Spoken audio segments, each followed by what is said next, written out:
Утренний эфир продолжает выпуск новостей. В студии Сергей Михедов. Здравствуйте. Коротко о темах. Законопроект о QR-кодах в общественных местах правительство рассмотрит позже. Тем временем в Якутии почти 75% населения получили вакцину. Ленский район с прошлого года перешел в группу сельскохозяйственных. Сформирован фонд поселений, на что тратят деньги. Якутский триумф в Беларуси. Андрей Бекренев победил другого якутянина в финале чемпионата Братской Республики. Законопроект о QR-кодах в общественных местах правительство России рассмотрит позже. Об этом сообщила вице-премьер Татьяна Голикова. Законопроект, принятый в первом чтении, готовился как мера реагирования на распространение штамма Дельта. Сейчас будут новые вызовы, поэтому правительство решило отложить рассмотрение закона во втором чтении, заявила она. По словам Голиковой, число суточных заражений ковидом в последние дни фиксируют на уровне, превышающем 20 тысяч. Законопроект, который мы приняли в первом чтении, готовился как мера реагирования на распространение штамма Дельта. Сейчас будут новые вызовы. Поэтому правительство совместно с партией «Единая Россия» в условиях высокой неопределенности развития эпидемиологической ситуации выработали совместное решение о целесообразности отложить рассмотрение законопроекта во втором чтении. В Якутии от коронавируса привились почти 75% взрослого населения. Первый компонент вакцины получили 74,96% взрослых жителей. В городе Якутске 77,6%. Среди лидеров по вакцинации Алаиховский, Нижнеколымский, Момский, Среднеколымский и Жиганский районы. В пятерке отстающих Амгинский, Мирнинский, Верхневилюйский, Намский и Чурапчинский районы. Глава Якутии поддерживает строительство нового подземного рудника для отработки запасов. Одной из самых продуктивных трубок Алроса – юбилейной. На трубке должен быть построен серьезный и крупный рудник, особенно с учетом перспектив развития компании, развития территории, на которой компания работает. Этот рудник необходим, приводит слова Исана Николаева «Интерфакс». Как отметил глава региона, руководство республики держит в поле зрения вопрос о строительстве подземного рудника юбилейный. Ленский район с прошлого года перешел в группу сельскохозяйственных. На протяжении нескольких лет там действуют различные программы по поддержке сельских жителей. Сформирован фонд поселений. В этом году в него из районного бюджета заложено 150 миллионов рублей. На что тратят деньги сельские муниципалитеты, узнавала Анна Кожевникова. В Ленском районе вот уже второй год существует фонд поселений, который формируется из средств районной казны. В этом году на реализацию различных проектов для наследников и города заложено 150 миллионов рублей. Из них чуть свыше 80 на нужды Ленска. Остальные уйдут в поселения. Одним из актуальных проектов стало строительство водоочистных станций. Сегодняшний на 3 поселках уже чистая вода уже у населения есть. И люди очень довольны. Я думаю, что если 22 год все мелкие поселения, как там Батамай, Мурья, Хамра, Ярославский, все поселки, на натуре уже чистая вода тоже существует, отработана. Вот мелкие поселки, я думаю, что в следующий год, я надеюсь, что главы будут пошустрее. В фонде поселения деньги на эти цели заложены. Помимо этого, ежегодно из районного бюджета небольшим населенным пунктам направляется по 1 миллиону рублей на ремонты домов, а таким крупным, как Витим и Пеледуй, по 3 миллиона рублей. Некоторые изыскивают дополнительные средства на эти нужды. Так, Нюський наследник из своего бюджета в прошлом году выделил 1,5 миллиона рублей, и количество семей, получивших эту меру социальной поддержки, увеличилось более чем в 2 раза. Многие пожилые люди, у нас же старики, и на то, чтобы они приобрели, поменяли электропроводку, там установили электроотопление. У нас где-то около 40 заявлений на то, чтобы у них тепло было. В Северной Нюе в минувшем году частное предприятие запустило новую котельную, но около 60% населению отопление было подключено за счет бюджета района. Это уже заслуга администрации районной. У нас население преимущественно пенсионного возраста, и малоимущих очень много. И вот им, значит, инвалидам, говорю, пенсионерам с малым прожиточным минимумом, вот составлялись письма, делались расчеты, и все, администрация, прям спасибо большое. Даже в маленьких населенных пунктах в Якутии намного больше благоустройства, чем в средней полосе России. Не забывают районные власти и о строительстве новых соцобъектов в сельской местности. Так, в нескольких населенных пунктах на 2022 год запланировано возведение культурно-спортивных комплексов. Вышли проекты на дома культуры наших поселений, которые мы прошли экспертизу, защитились.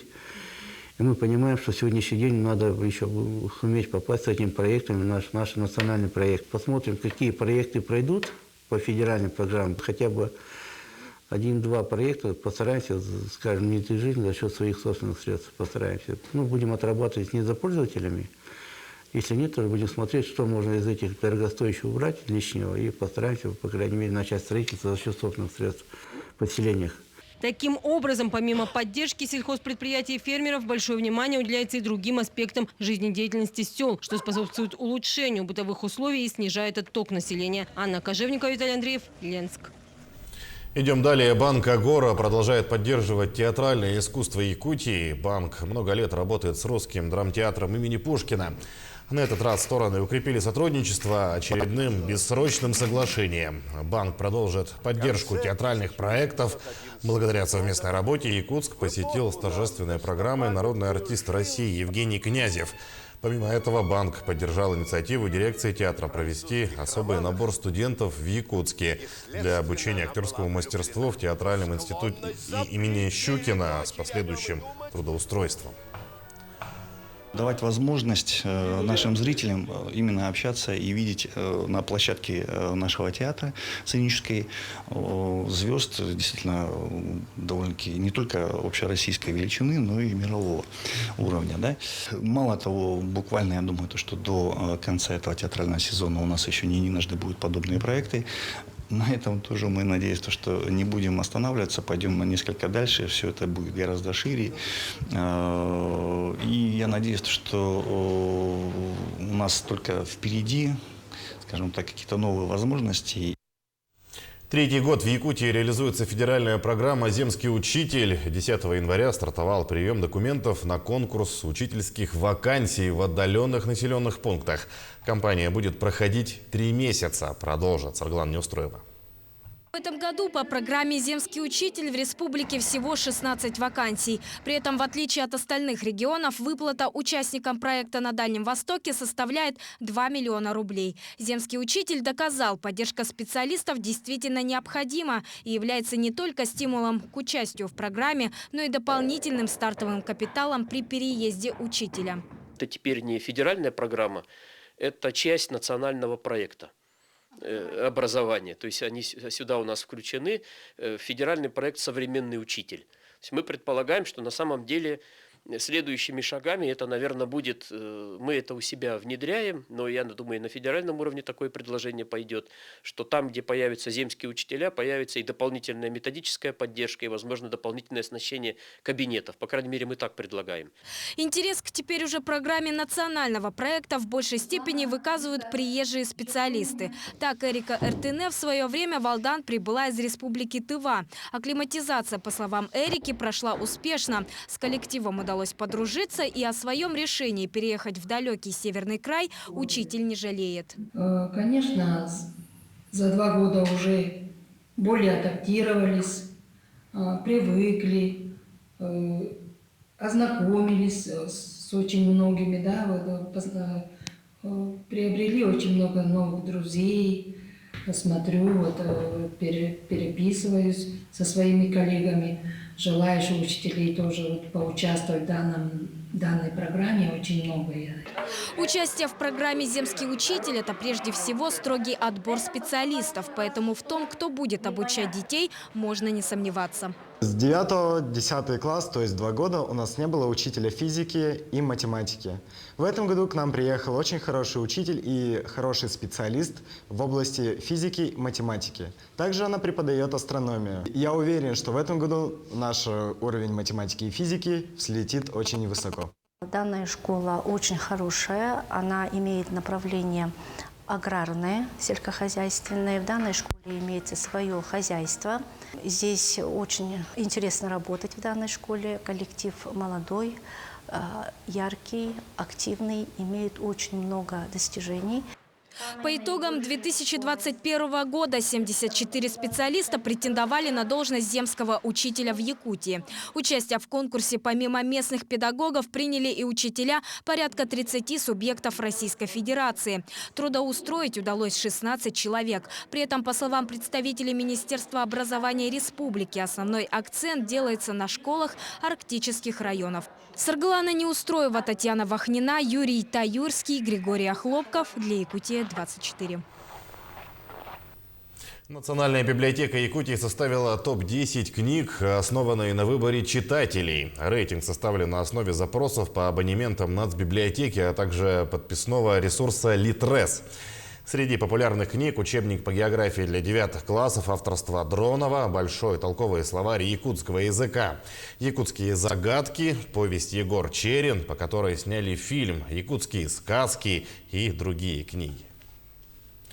А студентка кафедры культурологии и социально-культурной деятельности ГИКИ Анастасия Пшенникова вошла в список победителей всероссийского фотоконкурса «За это я люблю Россию». Она заняла 3-е место в номинации «Семейный альбом». 3-курсница назвала работу «Морозные щечки».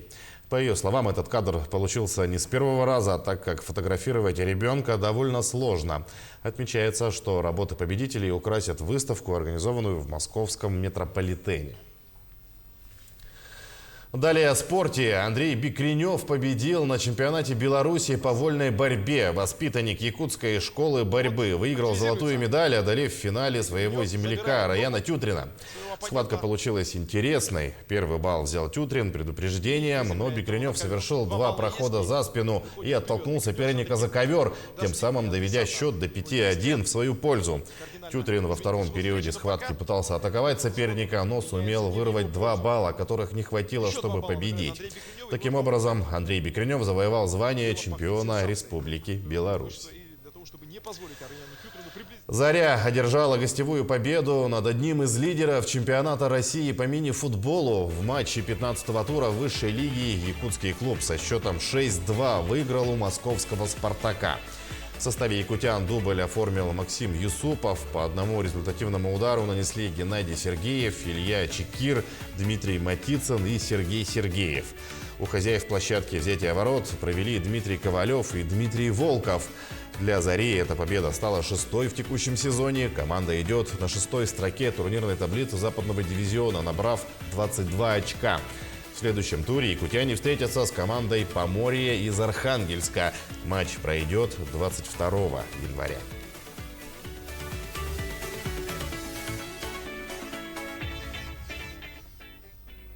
К этой минуте это вся информация. Увидимся чуть позже.